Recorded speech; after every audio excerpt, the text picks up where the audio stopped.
ஓம் ஸ்ரீமாத்ரே நமஹா. பராசக்தி ஜெகதம்பா, அவளுடைய மகிமையை, பெருமையை தியானித்து வருகிறோம். ஒரு மந்த புத்தி உடையவன் இருந்தான். அவனுக்கு பிறப்பிலிருந்தே பெருசா ஒன்றும் அறிவு கிடையாது, படிப்பறிவு இல்ல. மாடு மேய்த்து கொண்டிருக்கிறான். எந்த அளவுக்கு முட்டாளா இருக்கான் அப்படின்னா, மேல் மரத்தில் அமர்ந்து கொண்டு அடிமரத்தை வெட்டுகிறான்.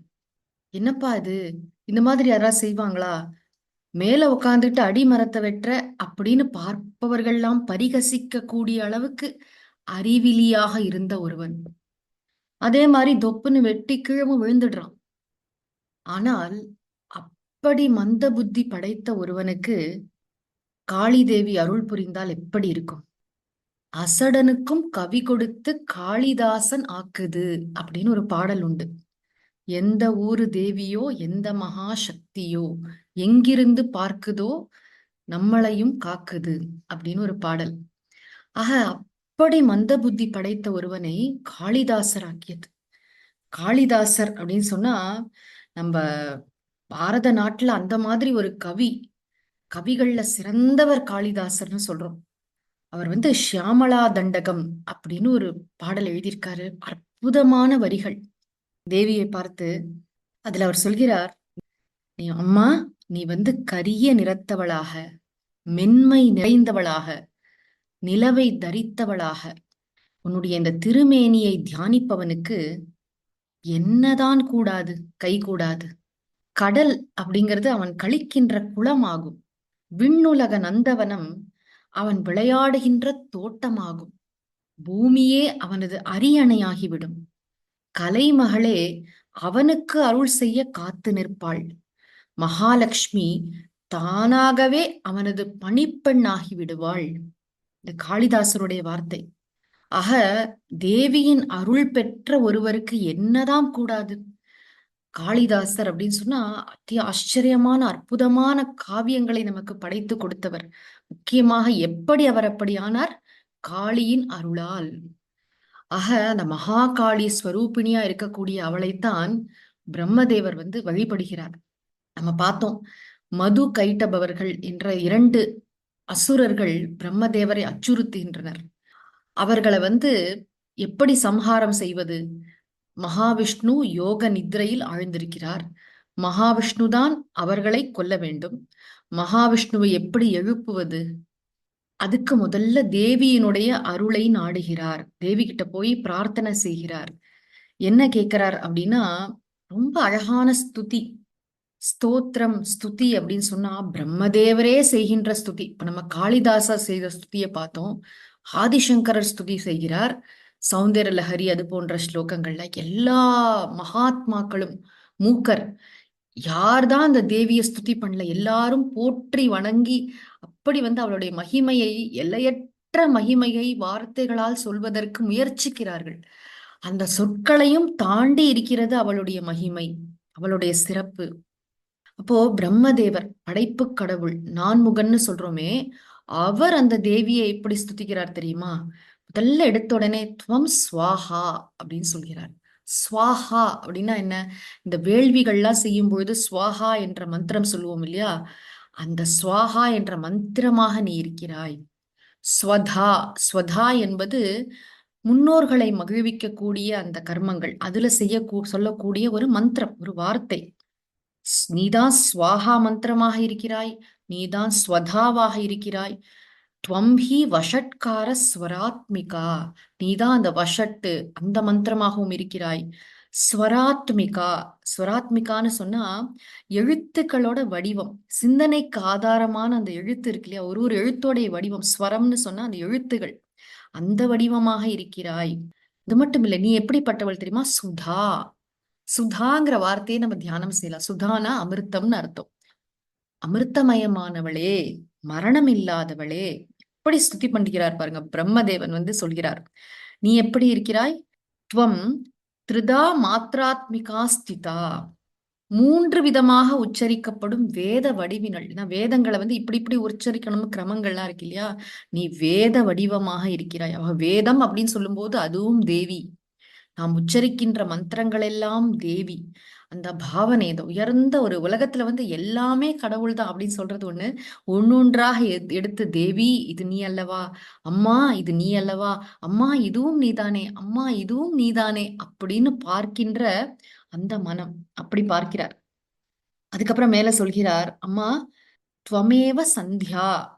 சந்தியான்னு சொன்னா இந்த பகல் இரவு கூடுகின்ற அந்த நேரம் சந்தியா காலம்னு சொல்றோம் இல்லையா, அந்த காலத்தை இங்க குறிக்கல, அதற்கான தேவி. சந்தியா என்றொரு தேவி இருக்கிறாள். அந்த பரம்பொருளாக இருப்பவள் நீயே. சாவித்ரி. சாவித்ரின்னு சொன்னா அந்த காயத்ரி மந்திரம்னு ஒண்ணு சொல்கிறோமே, எத்தனை ஒரு அழகான மந்திரம் அது.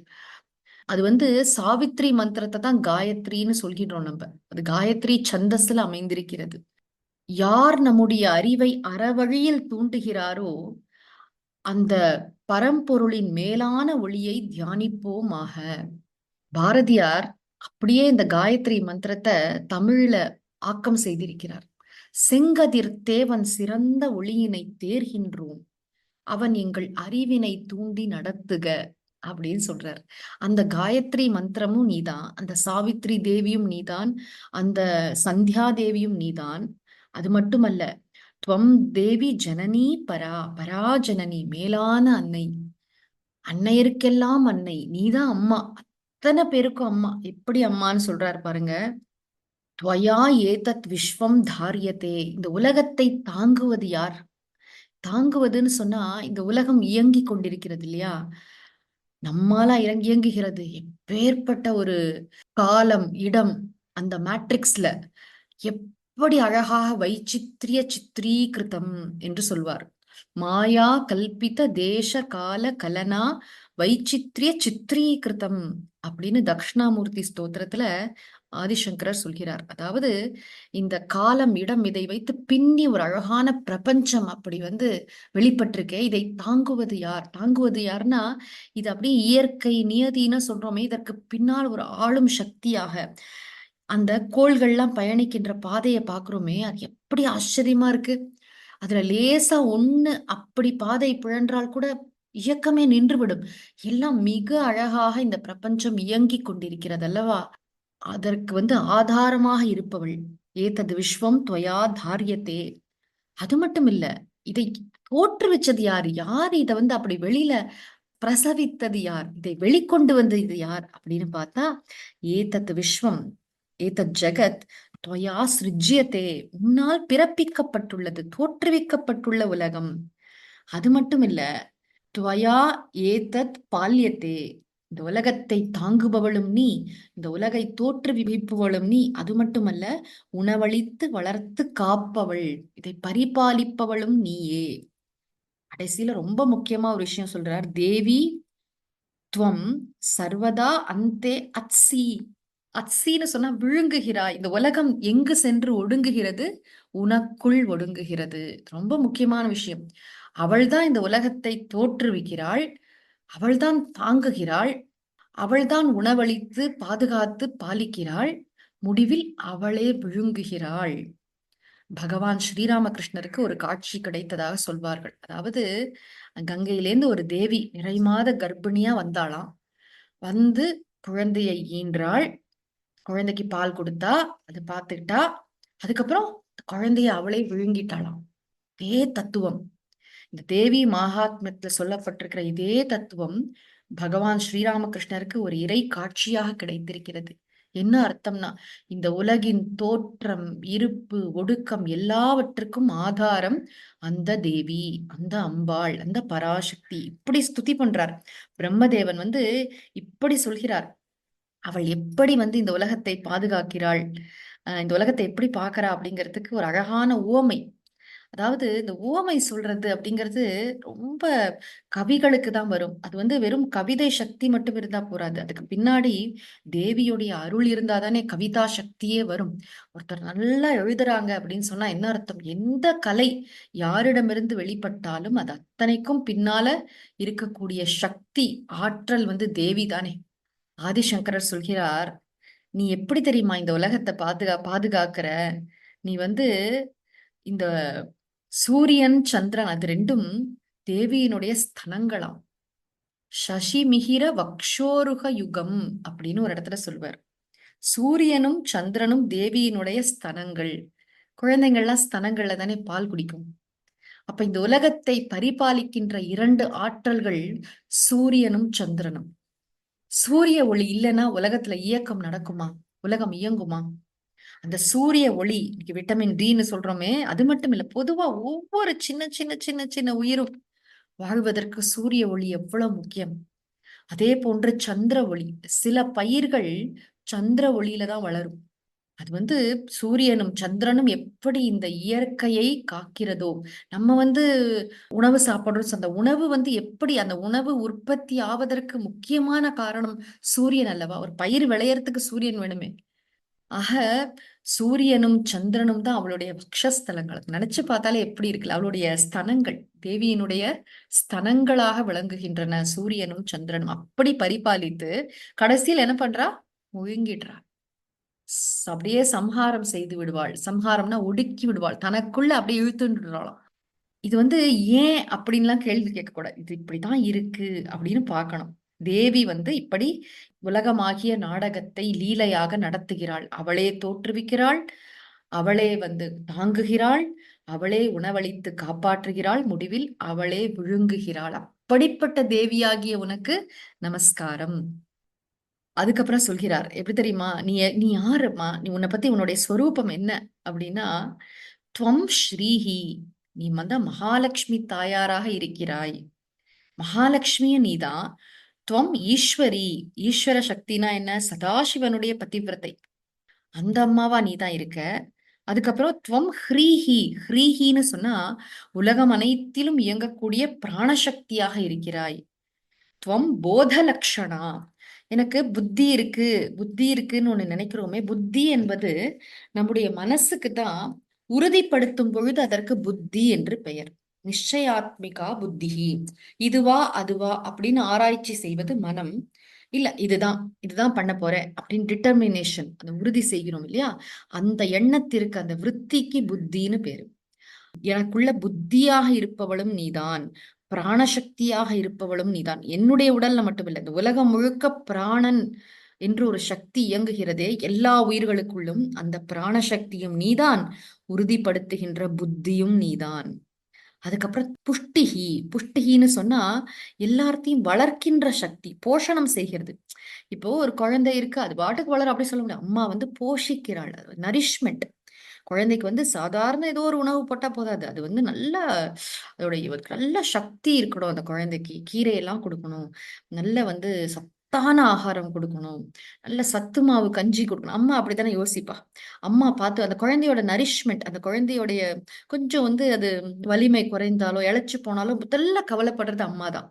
உடனே என்ன செய்யணும், அந்த குழந்தையோட உடம்ப நல்ல போஷா காக்கிறதுக்கு என்ன பண்ணணும் அப்படின்னு எப்படி ஒரு உலகத்துல ஒரு அம்மா நினைப்பாளோ, அது மாதிரி இந்த பிரபஞ்சம் முழுக்க இருக்கக்கூடிய கோடிக்கணக்கான ஜீவராசிகளின் புஷ்டியை பற்றி, புஷ்டியை தருகின்ற தேவி, புஷ்டியாகவே இருக்கின்ற தேவி. எது போஷாக்குன்னு நம்ம சொல்றோமே, அந்த புஷ்டியே தேவிதான். துவம் புஷ்டிஹி.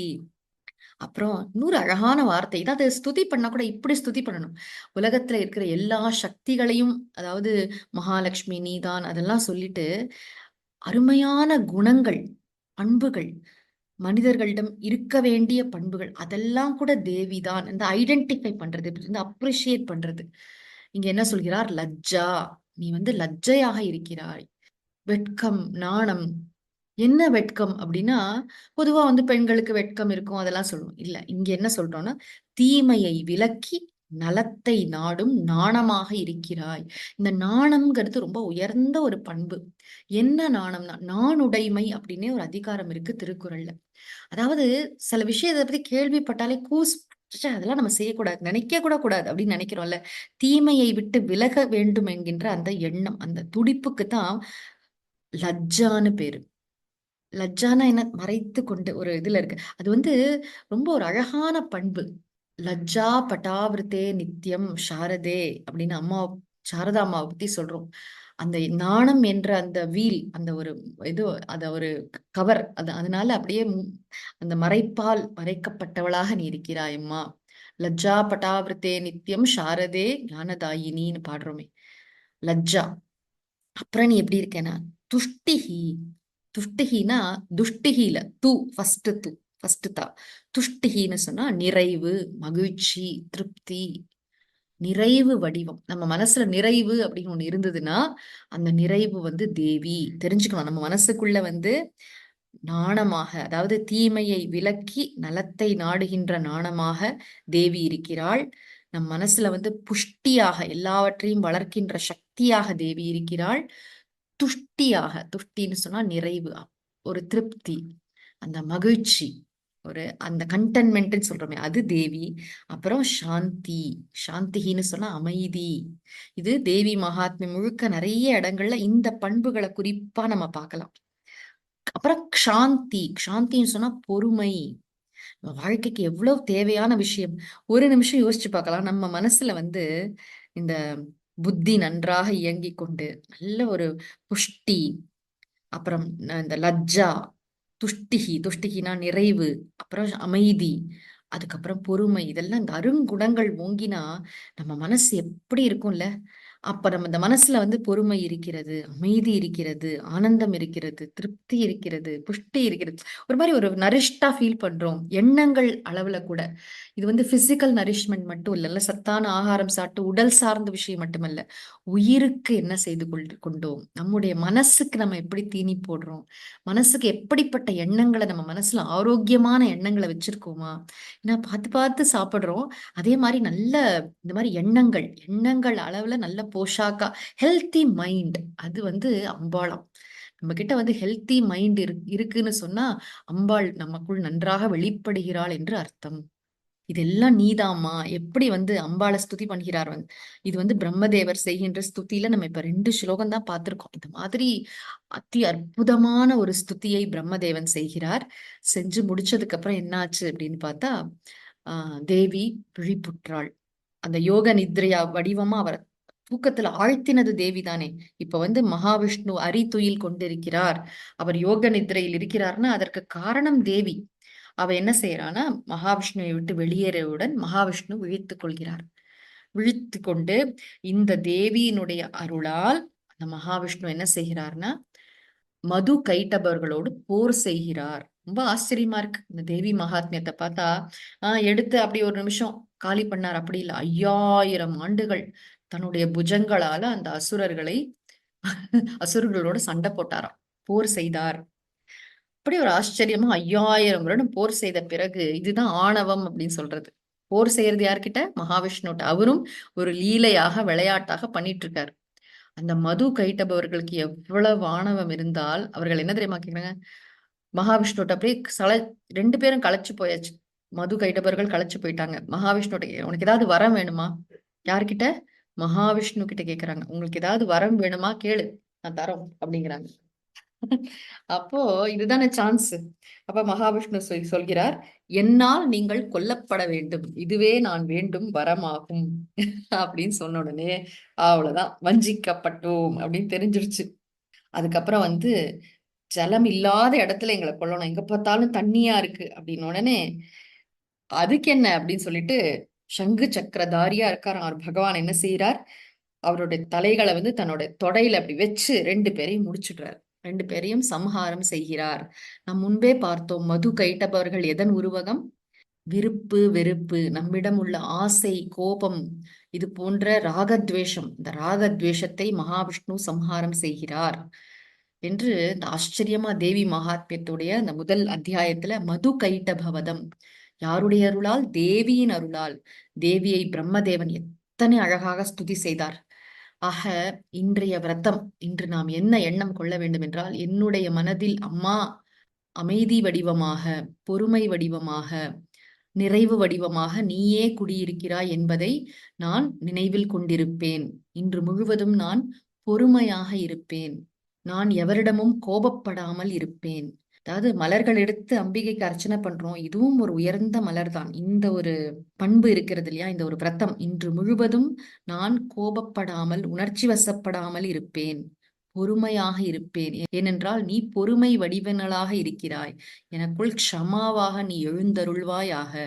நான் பொறுமையாக இருப்பேன். இதுதான் இன்றைய விரதம். ஓம் சாந்தி ஷாந்தி ஷாந்தி. ஜெகதம்பார்ப்பணமஸ்து. ஓம் தத்சத்.